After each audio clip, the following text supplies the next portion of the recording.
At takot na nga ang House Justice Panel dahil sila mismo ay lumapit na sa ating Supreme Court at pinababasura ang petisyon na inihain ni Vice President Sara patungkol dito sa impeachment hearing sa Committee on Justice. Hinimok nga ng House Committee on Justice sa pamamagitan ng Office of the Solicitor General ang Korte Suprema na ibasura ang pinagsama-samang petisyon para sa certiorari at TRO na naglalayong ipatigil ang impeachment hearing o ang impeachment proceedings laban kay VP Sara. Mukhang takot na sila na makasuhan.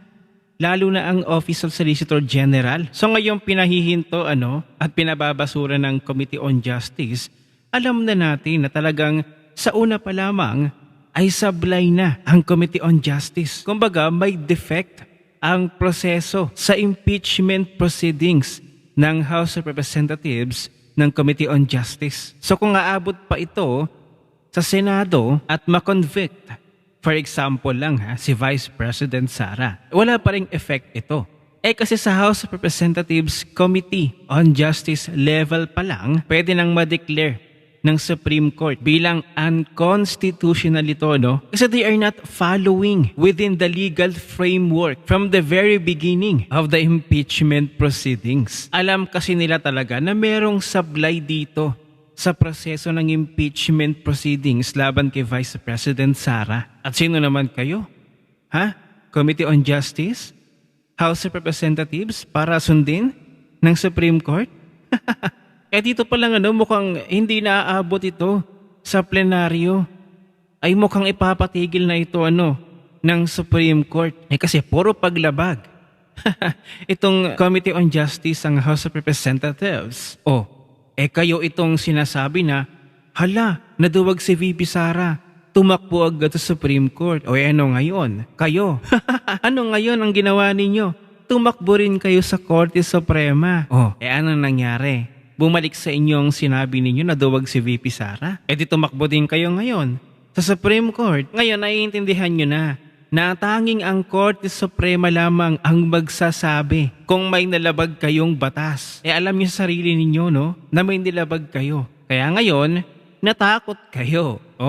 Akala ko ba, Jinky Luistro, yung mga kasamahan mong buhayang kongresista, akala ko ba confident kayo na wala kayong nilabag sa ating batas? Bakit ngayon, naghain din kayo ng petisyon? Na-realize nyo ba na sumusobra na kayo sa inyong mga pinagagagawa ngayon dyan sa Kongreso? So abangan natin sino ang papaboran ng Supreme Court. Ang kampo ba ni Vice President Sara o itong mga buhayang kongresista na ito?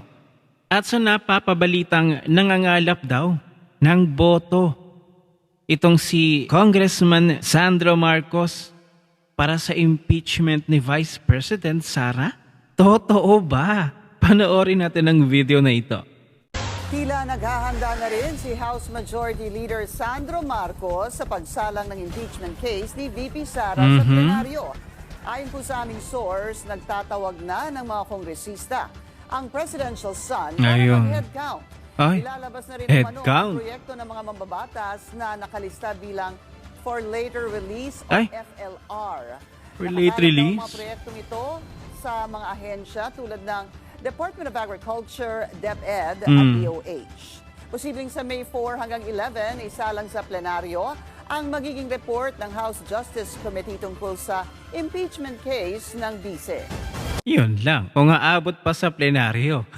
Grabe yan for late release. Sa espekulasyon na ito na head count, na naisin mong bumoto sa impeachment laban kay VP Sara, kapalit ng pondo, ay mukhang papaldo. Itong mga kongresista na ito. Pero make sure sa 2028, nako kapag naging presidente na si VP Sara, ay magtago-tago na kayo. Kasi, may iboboto nyo. May impeach si VP Sara sa Kamara, pero sa Senado, hindi kayo sure. Ang palusot kasi ng mga buwayang kongresista na ito, kung wala kang tinatago, bakit ayaw nyong ipakita? Para saan pa, yung ating batas kung palagi nitong sinasabi ng mga kongresista ang ganitong naratibo? Kung naghahanap sila ng tunay na transparency at accountability sa ilalim mismo ng batas ng Pilipinas. Kaya dapat sa proseso ng pagkuha nito, sundin din natin yung batas. Hindi yung puro na lang tayo bend the law. Diyan magaling ang mga kongresistang buhaya na ito. Ayun ang ginagawa nila ngayon para lang makapanira ng tao, para siraan si Vice President Sara. Can you imagine nagkataon na asawa itong si Attorney Man Scarpio ni Vice President Sara ng Vice Presidente ng Pilipinas. 3 taon pa lamang nakaupo si Vice President. Dapat yung ginawa ni Vice President Sara sa loob ng 3 taon, dapat yun ang ginagawang basehan para matanggal siya sa kanyang pagiging Vice Presidente. Abay, ang problema, kinuha na mula noong panahon pa. Noong unang panahon hanggang sa kasalukuyan, pinagdugtong-dugtong yung mga amounts nung kapanahunan ni VP Sara hanggang kasalukuyan.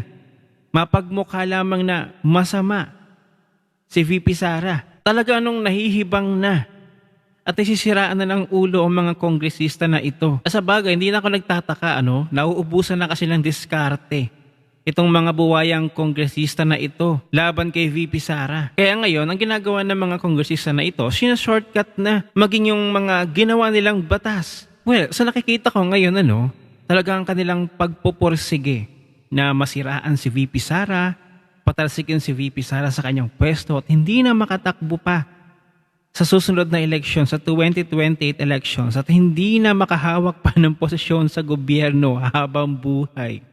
Ay sa nakikita ko, malaking ang kasalanan ng mga ito sa taong bayan. At sila talaga ang totoong may tinatago. At alam naman natin, ang tatak Duterte, no holds bar yan. Walang kinatatakutan. At alam natin, sa 2028 elections, sure win na si VP Sara. Walang makakalaban si VP Sara.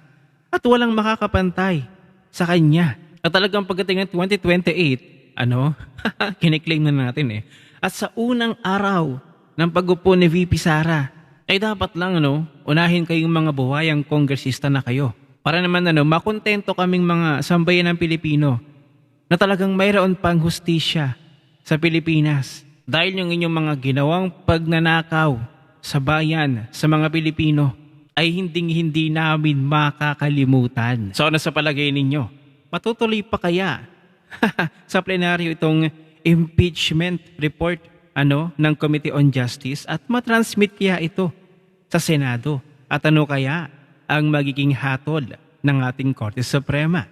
Ano ang inyong opinyon? I-share mo na ang video na ito. Mag-iwan ng comment at like dyan sa ibaba at magkita-kita ulit tayo sa susunod na video.